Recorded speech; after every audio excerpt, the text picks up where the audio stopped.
The most satisfying hikes I take are unplanned off-trail hikes, usually without a map. What makes those so great?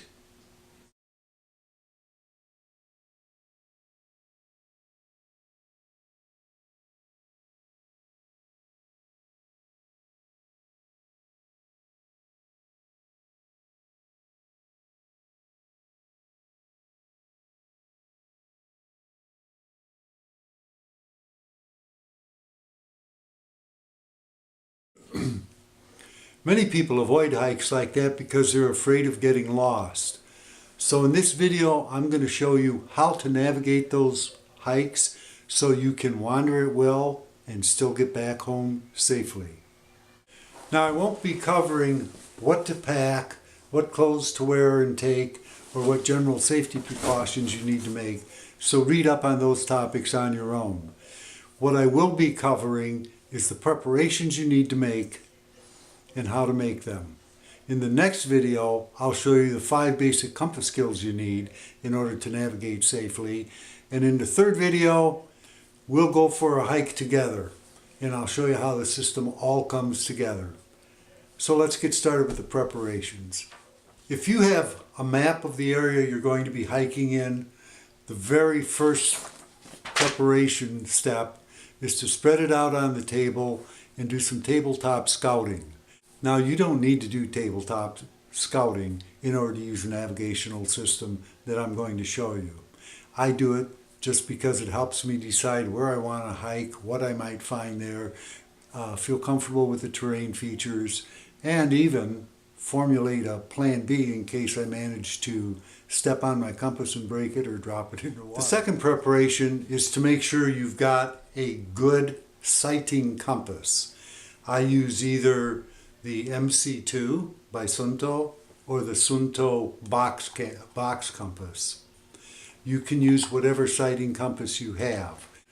Following are 3 photos which will familiarize you with the 5 essential features of a sighting compass that you need to be familiar with before you try to use it in the field.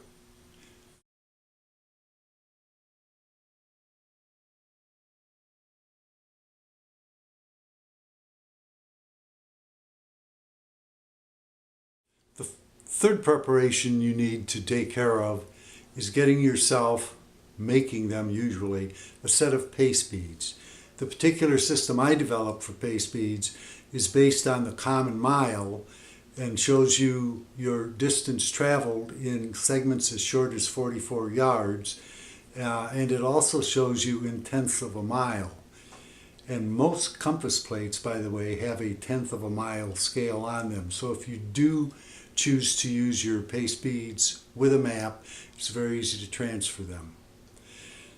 Pace bead is simply beads strung on some cord that will hold them there by friction.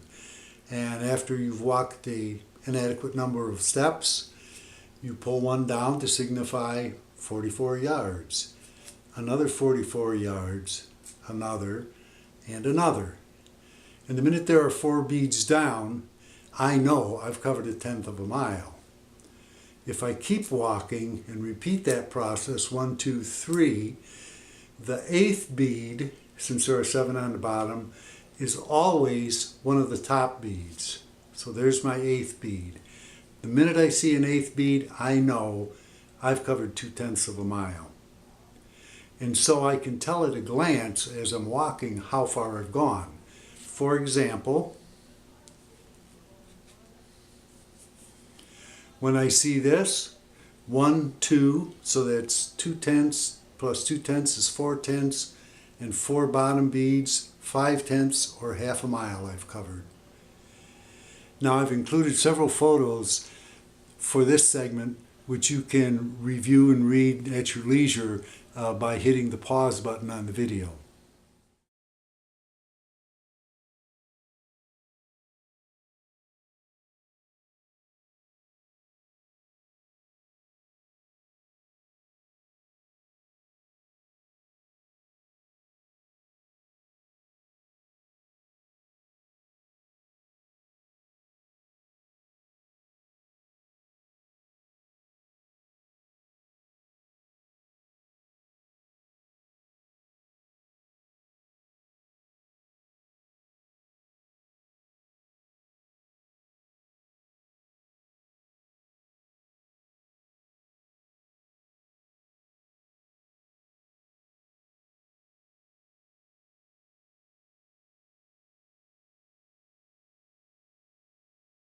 The fourth preparation is to get yourself a good notepad and pencil that you can carry in the field with you.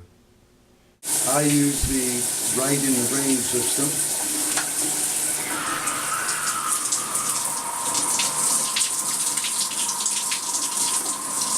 The fifth preparation, and this is absolutely essential, is to learn the average number of paces that it takes you to cover 44 yards. I'll show you a video segment and a photo about how to do that in a moment. The reason you need to know that is because as you walk, you're counting your paces. So if it takes you 30 paces to cover 44 yards, then you count your paces, and when you say 30, you pull down one bead. Start all over. 1, 2, 3, 4. Pull down a bead. I use a little clicker called a tally counter so that I don't have to keep track of it in my head. Now, the way you find your pace count, or the average number of strides it takes you to cover 44 yards, is to mark off a 44-yard course on the sidewalk or in a field, pace it 5 or 6 times, and and then average how many paces it took to cover it, so that you get your average pace count. And by the way, a pace means 2 steps, or for example, every time your left foot hits the ground. And if you're using your left foot as the pace foot for counting, that means your very first step at the starting point will be off of your right foot. Take a look at the video and the pictures. 1, 2, 3, 4. Now the final preparation is practicing walking, counting your paces, moving your beads, and even sighting your compass. And you can do that inside the house.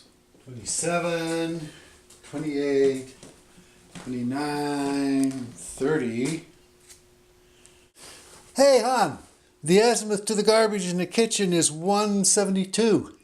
That's funny. The azimuth to the outdoor garbage can is 270. So that's it. That's the preparation you need to make in order to navigate an unplanned, off-trail hike without a map. In the next video, I'm going to show you the 5 essential compass skills you're going to need in order to do it. Until then, see you on down the trail.